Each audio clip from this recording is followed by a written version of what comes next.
I'm James DeBacco. I'm Martin Leva. And I'm Susie Hess. Our Stories Matter podcast was born out of a need for a brave space for people who experience the criminal punishment system to share their truths. This is Our Stories Matter, brought to you by Trauma Informed LA. Our Stories Matter celebrates the complex lived experiences of activists and healers by sharing their inspiring stories. In season 4 of Our Stories Matter, we will focus on 2 organizations that are dismantling the 46,000 collateral consequences, Homeboy Industries and Forestry and Fire Recruitment Program. Benjamin Fowler is a 41-year-old Black, Jewish, Sicilian, Choctaw Native American Indian. At 18 years old, he was sentenced to 12 years and came home at 29 years of age. At 31 years of age, Benjamin was again incarcerated and served close to 10 years and came home May 3rd, 2022. Benjamin served his last 31 months of his sentence at fire camp, which motivated him to pursue this career in the free world. Mm-hmm. Benjamin is a father of a 10-year-old son that is his drive every day. So thank you so much, Benjamin, for joining us. Absolutely. That was a hot mess with the tech, and I'm so grateful that you did not give up. Well, just what I was saying before, in firefighting, there's always options. Whether you figured it out or not yet, there's always something available. It's just you haven't figured it out. So, well, that's what makes it exciting is I often tell people firefighters are some of the most craftiest people that you'll come around. We all have diverse backgrounds of different sorts of fields we've been involved in, whether it's carpentry, asphalt, paving, whether it's a mechanic, whatever it is. So everybody has some sort of crafty idea that they'll throw into the mix. And usually that allows you to get the wrench out of them, to take it out of your spokes and get things rolling again. But it's always an option. You just haven't figured it out. Yeah. I love that. I should have you come. I should have you come to one of my classes I teach at USC because we talk about problem solving and what kind of problem solver are you? And I'm like, it's a catastrophe every time I have a problem. And for you, you're like, there's a solution. Absolutely. Yeah, there's something. I just haven't figured it out yet, right? I love that. So I'm wondering if we can just sort of start off. I mean, I don't know that much about Forestry and Fire Recruitment Program, and I'm just interested to learn about your journey from incarceration to the fire camps to FFRP, and maybe we could just start there. Well, absolutely. So when I was incarcerated, well, I'll kind of back up a little bit. Firefighting is public servitude, right? It's being a public servant. So I was in Boy Scouts nearly my entire life. Even though I made the decisions I did later on, I came from a really good family, really good background. In Boy Scouts, one of the primary focus is being a public servant. So usually you either find your way into the field of law enforcement, firefighting, paramedics, or military. When it's kind of the discipline and the rigorous kind of environment that you're involved in Boy Scouts. So I always kind of had that just tucked away inside of me. And when I found my way to fire camp, it was almost like, wow, it took me all of this to find my way to what I'm supposed to be doing. I know the work is arduous. It's the hardest work I've ever done in my life. While I was in fire camp, I knew when I transitioned back into the free world that this is the job that I would want to do for a few reasons. One, it kept me physically in shape. It made me exert myself. It was challenging. I had to use my mind in various different scopes of the fire line. But it also was that, making my kid proud of me, being able to give back to society from what I felt like I took away from it. And so I knew I wanted to do this, but I had no idea how hard it is to get the application processes going, how to get in touch with a fire department, what you have to go through. So it's not like I can just show up to a station and say, hey, I want a job. They're going to be like, well, did you turn in your applications? Did you go through the whole process? Did you go online? Did you go to Cal Jobs? And none of that was possible. So as soon as I came home, I got onto a website. I turned in the application, and I think it had my resume was like a paragraph. It was nowhere at all what it is today. So I actually had another job, and it was from that other job that they asked me, you know, what are your interests that you want to pursue after this? I told them, well, wildland firefighting. And immediately they were like, oh, we know, we got something for you. And they brought me this flyer on FFRP. I gave them a call the very next day. And this was about 2 to 3 months before the program actually started. So they just told me, you know, hang on, we got you. If this is the field that you're looking for, and I told them where I came from, fire camp, what my involvement in fire camp was. And they said, absolutely, just hold on. We got a place for you. And then, so once I started FFRP, I started realizing the in-depthness to the process of pursuing this field. I had an application process that I turned in for the Bureau of Land Management. And there's one portion of it called the EQIP system. And on the EQIP system is kind of your background information of your life, your whatever field you were involved in as far as your work, but it also your housing, your location. And it's so in depth. It took me 3 hours, and so thankful that I have the chiefs and the staff that we do at FFRP, because I actually had our chief hiring officer, so Chief Bracey, sat on the line with me for 3 hours on a Saturday and went through the EQIP system with me. And I was thinking to myself, if I didn't have him there with me going through this process, I probably would have been checked out and gave up, because it was so in depth. And I came across so many roadblocks where it was like, nope, you got to start again, right? I'm like, wow, what am I doing wrong? And he was the guy that was just sitting there like, no, we'll just start again. We'll go back through it. This is how it is. Trying to put in for government jobs, for federal jobs, as well as state jobs. He said, this is the process. And I realized it's so in depth because the field that you're stepping into is so serious. It's people call on firefighters when they're having their worst day, when they can't help themselves. They're calling upon us to be prepared and ready to come help them. So the background checks, the security checks, I think it's all, to me personally, I think it's all a process of patience. It's testing you somewhat to see if you can get through this application process and all that it entails. You may be an individual who has the wherewithal to be on a fire line or to be on a fire engine and be able to be patient enough and have that resolve to not just give up and run away. So I think it's all starting. Yep, go ahead. Yeah, this is so interesting because I'm wondering if you can tell our listeners about fire camps. You know, what are fire camps? And I also know, well, I've read, and maybe you can shine more light about just recently, if you were in the fire camps, could you actually be a firefighter when you came home? So I'm wondering if you could talk about fire camps and being a firefighter when you come home. Okay. So, well, fire camps, first and foremost, is the best position you can find yourself into if you're incarcerated. So you immediately go from an environment where you have fences all around you, and you're either in a dorm setting or you're in a cell, and you find your way to fire camp. First thing you notice is when they drive you there, you don't have handcuffs on. So they're immediately bestowing upon you the trust that you're going to have coming down the pipeline. And once you do find yourself there, almost all fire camps are built in the most pristine of environments, right? Deep off in the forest. So it's beautiful. But once you get there, it's kind of the level of involvement that you want to put yourself in kind of determines where you'll be at in camp. And I came in already having had done a lot of time. So I realized that I needed a career when I came home that could immediately set me up for benefits, medical and dental. I had a child that I was going to be having full custody of, but thanks to his mom, she allowed me to take him over as soon as I got home. So I knew that I didn't want him to step down from where he was already at financially, his living standards. So I was like, man, I got to get a job to where I'm going to get a good paycheck and something that can make my son proud of me. So while I was in there, I completely involved myself. So I tried to take any course they had on the weekends to try to further my understanding of what I was doing in fire camp. I became a saw mechanic. So that's kind of like the central focus point of firefighting on a handline crew is the chainsaws. And more than that, the work we do on a day-to-day basis. So 5 days a week, we go out and do what's called grade projects.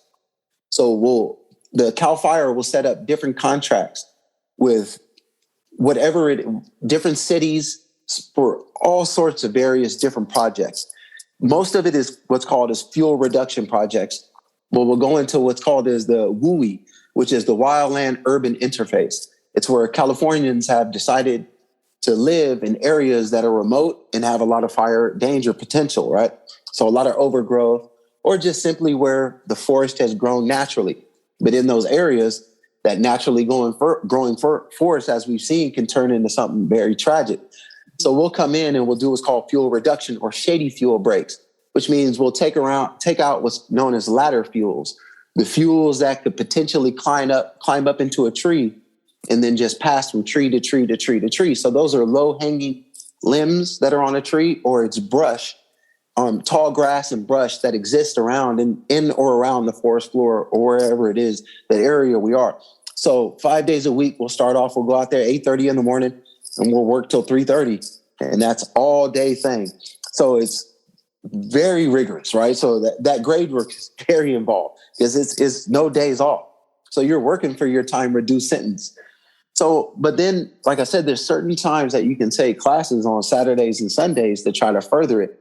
And that's what I did. So I would always go to what's called as the fire brigade or the engine brigade classes, to where I would learn about how to operate an engine, how to operate pumps, the different hose lays, different things that became involved with the engine. And that put me on the engine crew for the camp, the different camps that I was in. So I would be able to drive engines. So I had, that familiarity with driving big vehicles and how to properly operate them.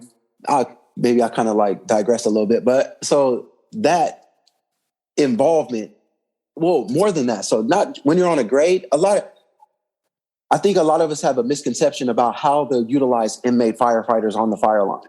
My first thought when I came to fire camp was there's no way that they're going to have me, this inmate, out there fighting direct fire. I'm going to be way back in the area supporting people or something like that. And that I couldn't have been any further from the truth. I had no understanding of what I was truly involving myself in, because we are the frontline soldiers on the fire line, inmate firefighters. They put you directly on the fire's edge. So it's right there in the midst of the action.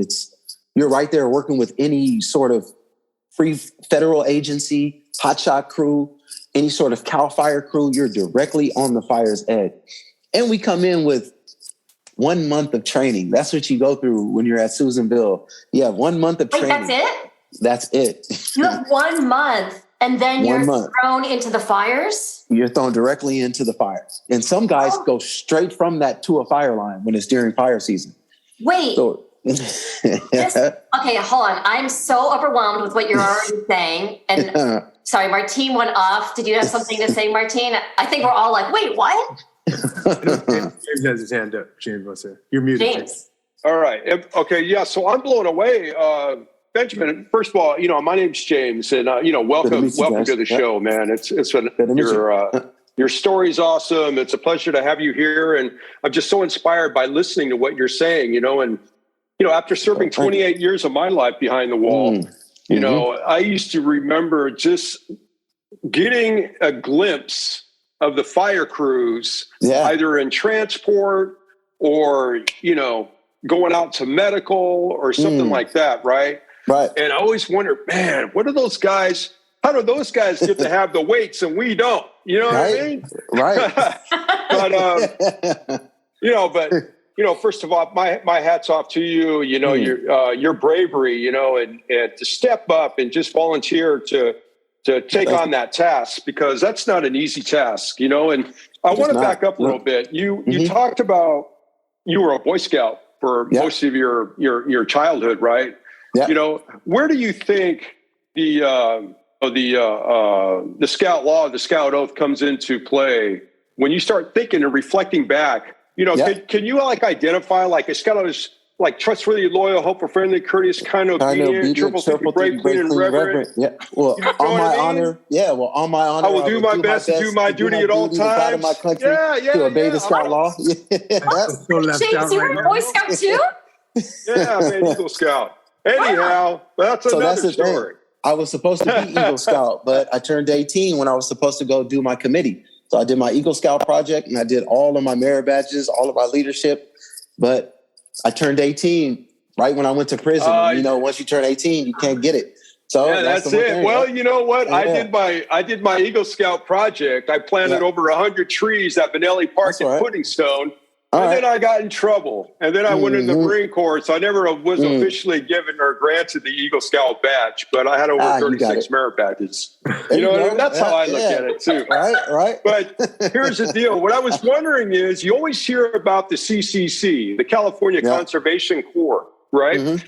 In relation to the CCC, how is the FFRP, in the way that they house, they provide, and that there's a pay structure, as, in what you're doing with wildland firefighting.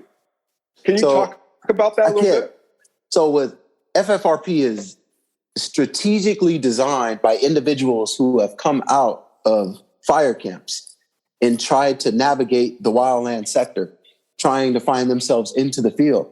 And I guess you could say the adversity and the hurdles that they had to jump, they eventually, Chief Smith and Chief Ramey eventually came up with this idea that how can we make it easier to navigate for people coming home? How can we properly train them to get them 100% prepared? But it's more than that. It seems like we're almost over prepared. They've dialed us in so profusely. I mean, pounded into us the 18s, which are the 18 watch out situations, the 10 standard firefighting orders. These things are as equal to them as your physical prowess. So I actually heard when I was in prison, a lot of times that fire captains would tell me when I told them I want to get home and get a job in firefighting, they would tell me, well, we don't care how smart you are, just as long as you can swing a tool, right? And I was like, okay, well, the FFRP is completely different. They want to train thinking firefighters who are also strong, who have the wherewithal to hike 20 miles in one day and then still go and cut 3 miles of line. Whoa. And then have to hike. Yeah, exactly. That's crazy. Yeah. It's as crazy as it gets. That's outstanding. That's almost like an operation, a military operation. It is. It feels like you're going into war. It's before you go in, everybody's briefed on medical exits, your safety zones, your escape routes, overhead, your communications, who you're tapping in. You have air support, you have ground support, you have your strike team leaders, your division leader who's taking care of it. So that's fascinating. It's a lot of moving parts involved. Whoa. It's a massive project. Yeah. Go ahead. And did you have to, or were you required to carry your shake and bake everywhere you went? Yeah, your web gear or what's shake and bake? Yeah, is it correct me if I'm wrong, but isn't that it's like the blanket, like if you get overran by fire and you're supposed shelter. to. Yes. Yeah, that's your fire shelter. Yeah. So it's one reason that we actually have to carry our gear everywhere we go is because of that fire shelter. It's no matter where you're at on a fire, even if you're 5 miles away and you're cutting contingency line and there's no fire there, this is the potential for sparks and ember cast to come through. So that fire shelter is your last resort. So everywhere you go, that fire shelter comes along with you. And sometimes it becomes burdensome because you just got to think. So you got a 60-pound pack, which has what's called as a dry pack. So let's say it gets cold at night and you're getting ready to bed down, right? Your shift is over. You've been sweating from exertion the entire day. It's in the middle of the summer. All of your clothes are completely drenched. So you'll bring a dry pack with you, a shirt or a thermal to put on, a beanie that you could throw onto your head when it gets cold at night. A lot of us bring real thick jackets, sometimes sleeping bags, whatever it is. So you got that with your gear. Then you have whatever sort of medical supplies. Then you have all of your extra batteries, all of your headgear, all of your basic survival gear, your food that you want to bring along with you, all of your water. Because the water that you pack in, when you're on a handline crew, it's not like you can just walk back to the bus and get more water if you run out. So everything that you're carrying with you into the forest is what you're going to be able to sustain yourself on. If it's for Cal Fire, a 24-hour period, and it's for the feds, it's a 16-hour period. So you've got to carry. Sometimes these guys got 100-pound packs. It's depending on the gear that they need to carry. So what? Absolutely. Yep. That's crazy. Oh my God. Okay, wait. I have a question. Okay, Martine, you jump in and I'll do my question after Martine. For one, Mr. Fowler, I'm really inspired by your conversation with us today, and welcome. Thank you. Thank you with James and the whole Eagle Scout thing. I'm a body. I got different badges, but that's what's up. Really, so what you're sharing is very important because I know a lot of conversations. I work for a university that actually we have a bachelor's degree in fire science, and we actually recruit formerly incarcerated firefighters to come in to get their bachelor's degree in fire science, which gives them opportunity, right? Or more opportunity, and I think it's I know that in speaking to a lot of folks about fire camp, or for instance, our viewers who may not be aware of what happens at fire, what is the compensation? And I actually have two parts because I'm also do a lot of emotional intelligence myself and family unification. So I have two questions. One, what was the compensation for you while incarcerated as far as being a firefighter? Because I know, James, I don't know if you had a job. I was making 13 cents an hour in my job. Yeah, man, I tell you, right? Max pay was 32. And so they were saying firefighters do make a little bit more. And I always get that question, how much do firefighters make, while they're working or while they're fighting fires? And I was like, well, I don't know, really. And then second, I want to go back. I admire the fact that you are a full-time father.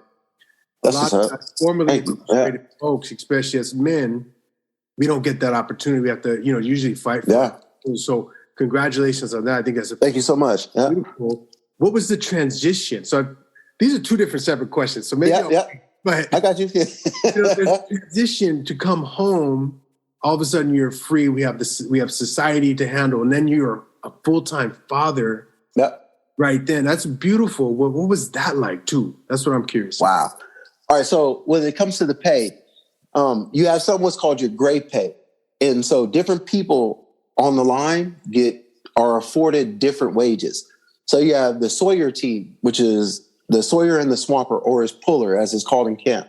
So you got the guy that's cutting, and then you got the guy that's pulling and swamping the brush for the Sawyer. So they each get a little bit up of a bump in pay because they're working around hazardous materials, right? This machinery, which is revolving at 13,500 revolutions per minute, right? It's serious. It's serious business. So these guys get paid a little bit more, but let's say your wages would be like in between for your grade pay, like $2.50 or $3 a day. So that's your grade pay for every day. So once you get dispatched to a fire, you immediately, as soon as you guys pull off of the campgrounds, the clock starts rolling to where you get paid $1, right? So it's $1 an hour. So you get paid that $1 for 24 hours, and that clock doesn't stop rolling, whether you're sleeping or you're eating. During the week, you're also awarded your grade pay, but on Saturdays and Sundays, you don't get your grade pay. So let's say you got $24 plus, and so I was a saw mechanic. So I was a saw mechanic and I was a swamper, or this different term. So I was the guy that was what you might call like a squad boss. So I had my captain, and I sat in the buggy up front next to him, and I maintained the entire line. So I was his eyes and ears for what was going on in the back while he was leading the crew in the front. So I got afforded a little bit more, right? So I got $5 for my grade pay. So that would be, so take that, your $5 for your grade pay a day and plus 24. So I'm getting $29 5 days a week on the fire. So, I mean, for people that are incarcerated, when you're coming back from fire season, and what's pretty cool is you often get what's known as demoted from project to project. So I've had it numerous times where I was literally on the fire line and we're either mopping up or we might be cutting line. And they notice that they have enough resources to handle that fire, and they'll dispatch or demob our unit and our crew or our strike team to another fire. So we're jumping from Lass and Modoc Forest to Santa Cruz, right? And they'll immediately ship you. But what that does for you too is it keeps you from being able to spend your money at canteen or whatever, right? So you get to actually save it. So you're so much on the run during fire season that you often don't get times to go back to camp and spend your money. You might go back to camp for 3 days, but canteen hasn't rolled around yet. Right. So they won't run it, and you're immediately back out to another project. So at the end of the fire season, I think the most that I brought in was $2,705. But for being incarcerated, that was everything. Right. It took the burden off of my family. I was actually sending money home, so for my kid's birthday, I was able to send them some money. That was one of the key attractions for me. was not being a burden financially anymore to my family, where I could actually be self-sustained, actually save a little bit of money, start budgeting, and send some money home to my kids, which is, I don't know, that's one of the best things you can do being incarcerated is actually, instead of taking, is giving to people, right? So that's kind of what your pay scale is. And it's not as good as it could be, because let's say I was involved in a fire called the Zog fire, where a helicopter dropped that was trying to put out what's known as a snag that was burning on top, which was a tree that had burned all the way up to the top. And we were mopping up, meaning cleaning up all the rest of the fire. The most of the fire had been put out, so we were cleaning it up. So they were doing a helicopter drop to put out this top of this snag. And unfortunately, the bucket had so much force and momentum that it took down 2 trees. And these were pines that were no more than maybe, I don't know, a couple inches in diameter, about as big as a basketball around, right? And probably about 70 feet tall. But the force of the water in the trees itself came down on 2 firefighters, inmate firefighters. Mm. And one of them was knocked unconscious at that time, but he later regained consciousness. The other one was paralyzed, and he's still paralyzed to this day. So I don't think that $1 a day is right. So when you got firefighters that are out there making $30, you know what I mean, an hour to put in work. Right. That doesn't always equate to, like, you know, firefighters out here, at least they've got some type of like workman's comp benefits, some type absolutely. Of well, firefighters. That's the unfortunate thing is, so if you can't, all right, once you get to camp, you have what's known as your camp day. So they immediately cut your time in half once you get there. So I had 5 years left when I got to camp. They took off nearly 2.5 years, close to it. Not completely, but nearly. So you have your camp date now that's restructured away from your original date. But if you go back to medical for an extended amount of time and you can't go back to fire camp, then you lose your camp date. Oh, wow. So this person who got paralyzed. Oh, no. Because he couldn't participate in fire camp anymore, he lost his camp date, right? Wow. So it was like truly insult to injury. This is actually. No. That is so unfair. It's so tragic. Sad. It's so tragic because this is, I mean, I actually have a very personal involvement with that case. I was the swamper at the time, so I had a radio. I was about a half a mile away when I listened to that bucket drop. And when I heard that emergency broadcast, 2 firefighters down, I immediately took off, ran into the scene. And when I got to the scene, the one individual who later regained consciousness was a person who was actually supposed to be sent back to his country when he paroled, but Gavin Newsom took that away and allowed him to stay, right? I won't throw too many names out, but the other person, I remember when I told him, because I was near to him and I was talking to him, asking him, how do you feel? What are you going through? He was spread eagle on the side of the mountain. He was like, man, I'm fine. It just hurts to talk. The tree grazed me in the head. It took me down, right? I'm like, all right.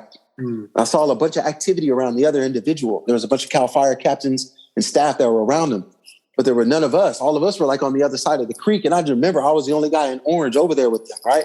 And that kind of tripped me out later. It was just that kind of divide. But I told him, I'm going to go up because I couldn't tell who the person was. I said, I'm going to go up and check on the other guy. And I remember when I walked up to him, he was only about 10 feet away. So I crawled up the mountain to him.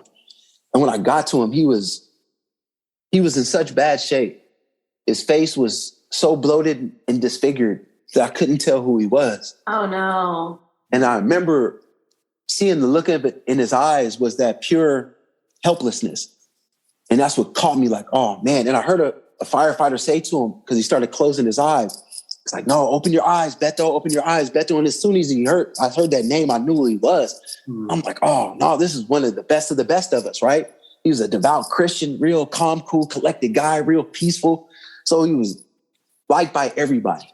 So to see him in that condition, it hit me. And I remember I went to him and I looked at the state he was in. He was in a fetal position, crawled up, still underneath the tree. And you could tell he was bad. And I honestly thought we were going to lose him right there. And later on, I found out he was paralyzed, but I didn't know it then. So I grabbed his leg and I started talking to him because it was all CAL FIRE dudes there. And I let him know it was one of us there with you. I was like, Beto, this is Fowler, man. it's Ben, I'm here with you, right? And he kind of like focused on me and I started talking to him. I said, man, I'm going to be honest. I don't know how to help you, right? I said, so I'm just going to start praying for you. And I started praying for him. I knew he was a devout Christian. I'm Jewish, right? I'm what they call a modern Orthodox Jew, right? But I'm Orthodox Jewish practicing. And I immediately went into it, but it was actually from that where I learned that my sense of helplessness, I wanted to learn more about medical procedures and how to help people. That's what I took away from that. But I mean, it was to see how bad of shape he was. And I mean, I'm an eyewitness to it. This man got paralyzed by a tree. And because he couldn't continue on a fire camp, you guys took his day from him. His fire camp date, that was something vicious to kind of hear. It was like, man. That's dirty right there, man. Who does that? Is it the Department of Corrections responsible for that? Or is Absolutely. it CAL FIRE or who is that? And why hasn't that been addressed? That is so tragic and backwards. So backwards. I mean, has it been addressed? Are people like rising up with this? I don't know. So this is one of the main reasons that I've decided to do programs like what we're doing today, is to put that out there. So I don't want to take any way. I'm actually one of the people that's a little bit upset that they're taking away fire camps and they're starting to reduce the numbers of inmate firefighters. Oh, they are? Absolutely. They've shut down a bunch of fire camps. I know I'm in contact with a captain who's like my mentor that was at one of the camps I was at. And he told me when I was there, we had 4 functioning crews and they got 1 crew now. Wow. So the numbers have been so dramatically decreased. Because they're closing the prisons down. So they're closing the prisons down that actually have the fire camp bases. Yep. Oh, and wow. So the prisons that they're closing down is where the fire camps are located. And are they not like transitioning these fire camps to other prisons that are not closing? Not as of now. They're actually trying to transition away from inmate firefighters. So one of the reasons that we bring it up is they say that inmate firefighters were being paid slave wages, right? $1 a day to do harmful work. So I agree that the pay should be up somewhat.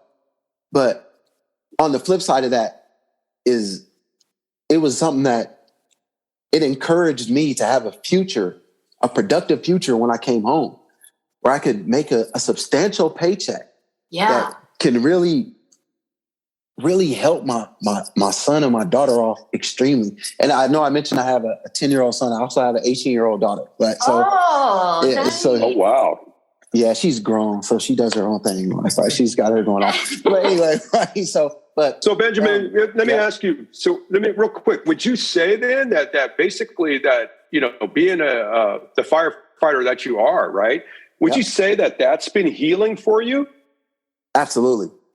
All right, so the challenging moments, I tell people this a lot too. If you're wildland firefighting, you're not doing it right if you don't question, what in the hell am I doing out there sometimes? It becomes so hard that you'll question, like, what am I doing here? I don't have to do this. I can just stop hiking right now and go back and be done with this because it's that hard. They're pushing you to get, it sometimes seems like it's superhuman hard, right? Some of the landscape that I've traversed and cut, I can't accurately describe it because it almost seems like I'm putting too much on it. But the healing wasn't me. Is every time I came across a moment like that, I used to put my son and my daughter in front of me. And I would imagine them standing there. And I would imagine, I don't know, they'd be like, almost like choked up a little bit, right? That's crazy. So I would imagine them like cheering me on, like, come on, Dad, let's go, right? And then I also imagine them seeing me quit and what that would do to them. And I want to instill into them that there's nothing that your dad won't do for you. And that means climb the highest mountain. I don't care how long you want me to cut line. It doesn't matter. In the middle of the night, 3 a.m, I'll get up fresh from asleep and go cut line for you. Because that's how important me getting back to them was. But it became more than that. When I drove in from a 24-hour shift on a fire, and this is on the Kincaid fire, and we pulled up to base camp, and at base camp, there was this huge 15-foot poster that somebody had drawn. And it said, "Thank you, firefighters. And at the bottom, it said inmate firefighters. And it was a huge guy in orange, right? Whoa. To see that, it was no joke. I mean, to see that image, I went back into my tent and found a little spot and cried. It felt so good. Wow. To be worthy to people, right? To know that people were watching and they knew we were out there putting our best foot forward, trying. I don't know, that was extreme healing, right? Just to know that the public, even though I'm separated from you, I'm still involved with you and I'm still contributing to your health and safety, right? That was a great moment in my life, more than that in my firefighting career. Just to see that meant a lot. No joke. It's what actually propelled me to drive as hard as I possibly could to come home and get a job in the wildland sector. Was to see that. Wow. Benjamin, your heartbeat as a father, I mean, when you almost got choked up, I felt you. And just the beauty of your heartbeat as a dad, which I know Martine was talking about, is just incredibly beautiful. And then another piece that I was really interested in, that I'm interested in everything you're saying, but the one thing that I was interested in is, when you were saying sometimes it feels like not human, of like how much as a firefighter you have to do. So then my next question, or I've just been thinking about, is like, who's eligible? Like, how, if someone who is inside, how are they eligible to work in the fire camps? Because I know folks who haven't been eligible who did apply. So what is that? What does that look like?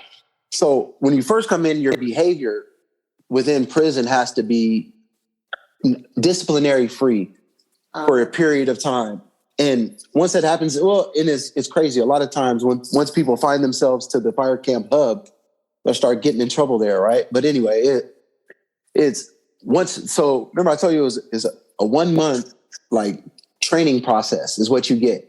That's it. But then they decide in that 1 month, it's like you're in, you're out, you're in, you're out. So it's 2 weeks of some of the hardest training that you'll ever do, right? So your first 2 weeks are all physical training. And you have to run a mile in under 9 minutes. It's being able to do a certain amount of push-ups, pull-ups, being able to hike these certain distances. It's all a test of your physical prowess to make sure. And I later on found out why it was. It's if we're running from a fire to get away from it, if you're running 15-minute miles, then you may get caught up by that fire. And then all of us are in danger because we're not going to let you just fall behind. We're going to come back to help you. So now it's more than one person needing to be rescued. It's all of us that came back to help you need to be rescued now.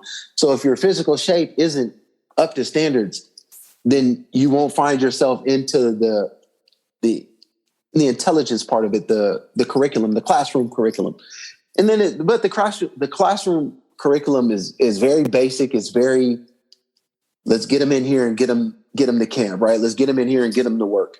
Hey, is it political, Benjamin? Is it? Do you see that as being political? Because I know they don't allow lifers. They don't allow long-term offenders. They only allow certain disciplinary infractions. Only certain types of cases can actually be wildland firefighters. Yep. So do you see it as, and just the way, and I want to backtrack a little bit, just, with the images that you're projecting with, being around the CAL FIRE people and the other firefighters, the Forestry, the BLMs, and do they treat you equal on the fire line, or are you seen as a step below, And, I just can't imagine, because you stand out in the orange. Yeah. And generally speaking, everybody knows orange represents incarcerated. Absolutely. So when you're on those lines, how do they treat you? How does that political divide, or does it become politically basically obsolete? Are there any politics when you're on the line like that? Absolutely not. We're actually seen as the hardest workers on the fire line. When we walk past them, they give us a good old thumbs up. Way to get it, guys, because they know. Again, all right, so we're kind of expendable too, right? So we're given the hardest assignments. So we're sent where nobody else wants to go. And we still do it because we know we got our freedom on the line. If I quit, I'm going back to the yard. I lose my camp date. I lose all the privileges that I've got, right? So I've seen people quit, but for me, there was no option. I'm not quitting, right? So it's no matter what we were put into. So CAL FIRE and the other handline crews, they understand the work that we do because there's times that we're cutting line right alongside hotshot crews. So I've cut line, which is probably the most renowned hotshot crew in the country. It's called the Tahoe Hotshots. And on numerous occasions, I've cut line with them on fires as an inmate firefighter. And I guess that's just a head nod to how they view inmate firefighters, the degree of resolve and work that we'll put in. Even though with this little training that we have, and maybe it's the arduous work, just like they were saying, don't matter how smart you are, how hard you can swing a tool, it matters in that situation, it does. So they're not necessarily worried about teaching us fire science, fire behavior, fire weather forecasting, which now I'm very acclimated with through FFRP. They just want to know how hard you can work, right? But I think all the rest of the firefighters get that. And they're like, these dudes, they're getting in there and they're getting it in. From sun up to sundown, we're busting our ass. And it's a good feeling when your day is done. You feel like you earned your little paycheck and your little food, right? It's like, man, I just went out there and put everything I had on the line today. And it's like that every day when you're an inmate firefighter. You're expected to do that. It's because I guess they do kind of hang that over your head. Look, we're reducing your sentence, so you should be happy you're here, right? It's like, man, dude, I kind of like earned my way here. You know, I mean, I kind of like, you need me a little bit. You need us too. So it should be a symbiotic relationship. Unless you get hurt. Yeah, unless you get hurt, right? From fire captains, and we hosted an event at my university about incarcerated firefighters, and a lot of the captains who had never been to prison, and they've always had high respect for the labor, the work ethics of firefighters. So I've only heard praises. So I'm curious about your life right now. Those skills, everything you've given, all the time, the resilience of fire camp. You know what I mean? Like everything. I always tell folks, the greatest education you have is your own personal experience, and it's this experience you have, whether you're going into incarceration, all the things you have while incarceration. How's that translated out here now? Like your life now. What skills are there? So I'll say, and I guess I'll tie it into the second part of the question that you were asking, as far as me transitioning to being a parent at home, right? So I guess you could say one of those things is at 41 years old, I know I'm in good physical shape, right? So just being around my son and his friends, he often tells me that, like, man, you're the only dad that can get out here and keep up with us all the time, right? So that's a good feeling. But I don't know, as when I tell people, when they'll often see us out training as a crew, and this is not even when we're involved with FFRP, because even when we go train on our own, we still got our shirts on and our full uniform, and we'll go train. People will ask, like, what are you guys doing? We'll be like, we're wildland firefighters, wildland firefighter trainees, or what the case is. And just the look people give you. Some people just be like, oh, that's so cool, right? But people who know what it is, they'll give you that look like, whoa. I've also heard people say, like, man, you guys are crazy, you know what I mean? Or like, you know what? Like, it's because they understand, like, what it entails, right? But just to hear the thank yous, like, man, thank you for your service. Thank you for the time that you're putting in for our state. That's everything. It's everything. So I'll say, how does it transition? I had another situation where we just had passed our public safety first aid training certificates, right? And me and my son, they teach you how to be an EMS first responder on scene to some sort of medical issue. CPR, whatever it is that it's, lacerations, even severed limbs. They've trained us on all of this, right? So me and my son, I was out trying to get him some non-drowsy allergy medication. Couldn't find it. So as we're on our way back, trying to go to another store, I saw a guy coming off the freeway. And when he was coming off, he rammed into the center dividers, those big old sand. Sometimes they hold water, the big old garbage cans, right? And sometimes they hold sand. And I'm literally talking about, he was driving right past us. And as he's driving right past us, I'm watching his reaction as he's hitting these things. He's going up and down, hitting the ceiling. So he didn't have a seatbelt on, right? Hitting the ceiling of his car. He's bouncing all around. And I'm like, oh man, he's going through it, right? And I remember my first thought was like, whoa, like, man, somebody got to help him.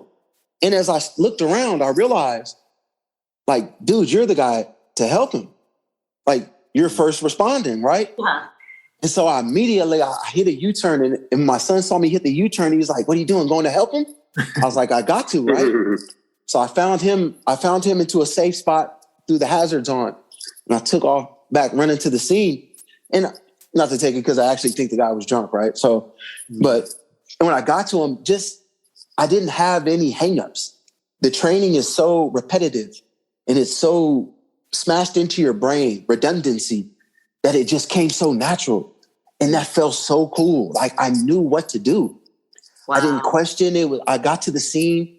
I knew how to immediately approach them. And that's the first thing you learn as a first responder is you have to ask for permission to render aid to somebody, right? I guess so many lawsuits have been filed from whatever. But so that was the first thing, man. I told him, I said, I'm a firefighter, man. I'm here to help you medically. Do you need help? Can I help you? And it was a trip. Like, as I heard myself saying the words, it was like I was listening to myself saying it. Like, dude, this is crazy, right? Like, you just came from being a prisoner, dude, to this is where you're at now. And he didn't care that I was in prison or not. He didn't know. You know what I mean? It was just, I was a trained person showing up to help. And I remember I told him that because he started trying to say, he was like, no, man, I'm okay. You know, my cooler just slipped. And I remember telling him, like, man, I'm not the police, right? I'm not here to arrest you or nothing. Man. So I'm a firefighter. I'm just here to help you. And that's, I guess you could say that's the look you get from firefighters. Honestly, I'll tell you guys one more story. I was at a store in West Oakland at a convenience store. And there was a woman in there and she saw a bunch of us coming in to buy little energy drinks and whatnot. And she was standing in line in front of me. And I saw her look back at me a couple times. And she turned around. She was like, you know, well, she could look at our uniform. Our Nomaxes kind of look like tactical pants, right? And our whole kind of like dress up all in black. She was like, what are you guys about? Like, what do you guys got going on? And she was like, I was like, well, we're wildland firefighter trainees, right? We're firefighters. And she was like, firefighters, okay. And she turned around for maybe a good 30 to 45 seconds. And she turned back around. So I could tell her brain was working. And she told me, she said, you know, I've never heard anybody say F the firefighters. I was like, that's right. I was like, well, you know, we're only here to help you. And she started recalling a story. She said, when I was younger, my father suffered from some different types of illnesses. And she said, and the firefighters would always come to our house. Mm-hmm. And she said, and they were always so respectful. They were always so nice to us and treated us so nicely. So that's the image that people have of firefighters is we're just showing up to help. Right. We don't want to take nothing from you. We just want to help you, you know? So that feeling that I get being a firefighter out here now is, I know it. All right, I'm not there yet. So I tell people, honestly, I'm a trainee, you know, I'm in training, even though I fought a lot of fire in fire camp. Like I had the full extended amount of time that you could have there. So I saw a lot of fire hours, but I still, you know, I'm ready for that CAL FIRE uniform or that Forestry Department one to where I can say, this is what I am. But just knowing that this is now the field that I represent and the image that people have of us, I don't know, man, it makes going to sleep and waking up, it makes it really good. It makes it really easy. You know, really quick, man, I've always asked the question, like when it comes to first responders, I always said paramedics and firefighters should be the first ones on the scene to I would love it if you showed up to a scene as a first responder. But so we have one last question for you. Really, I mean, it's been an honor and a pleasure to hear you, and I'm super inspired. It makes me want to go back to the university and really our bachelor's in fire science to people who were once incarcerated. I'll send you some information. That's what's up. You want to get moving? Absolutely. That's right. But what was it like for you today to tell your story here? What was it like for you? Well, all right. So my son's mom came into town. And she's just a couple minutes away, right? And I was talking to him this morning, and he knows for the last couple of days I've had this podcast coming up. And he was telling me this morning, he He was, all right, so he plays competitive tournament travel team baseball right at 10. Wow. So he started like pumping me up like I do for him for a game, right? Oh. He's like, right? He was like, you got your game face on, Pops? I was looking at him. I was like, I'm ready, dude. He was like, you got your words right in your mind, you know? I was like, dude. He was serious, right? It was good stuff. But so for me, the rest of my family and my son knows how important it is for me to come home and express the conditions and the experience of being an inmate firefighter. I took so much from it. I don't want to say it saved my life, but because I don't know, it's so many things that are involved with how my life is today. But firefighting gave me direction in life, like a clear compass navigation to where I can go. So in that respect, talking to you guys and being able to share just some of the stories and experiences, and I guess the insight from an inmate firefighter's perspective transitioning to this is what my life has become about, is trying to allow people to be aware of what they're doing in there and those in there, how it is real out here. You will start getting calls from these different departments that want you to work, irregardless of what your backstory or your history is.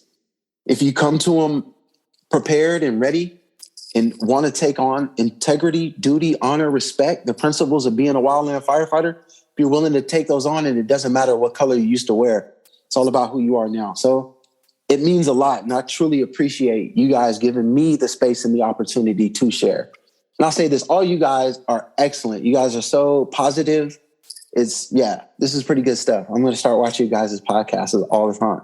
Oh, Benjamin, thank you so much. Number one. You're so awesome. So amazing. I want you to come to like USC virtually and tell your story. And the power, James and I are both at USC. I teach and he's a student, is activists. Rising up in terms of a lot of what we were discussing, in terms of the pay, in terms of shutting down a lot of the camps. And I see you, I hear you, I feel you, and I appreciate who you are. Wow. Thank you so much. You guys are great. You're a true inspiration, Benjamin. You're a true inspiration. And, you're paving a way for a lot of people, a lot of men and women who are looking for an opportunity to get out there and just, begin life in a new space, and where you're at as a firefighter takes so much courage and bravery. And there's so many people out there that are just so proud of you. And I'm sitting here and I'm real proud of you, for looking out for me. Thank you. For me and my family. And so from the bottom of my heart, I want to say thank you too.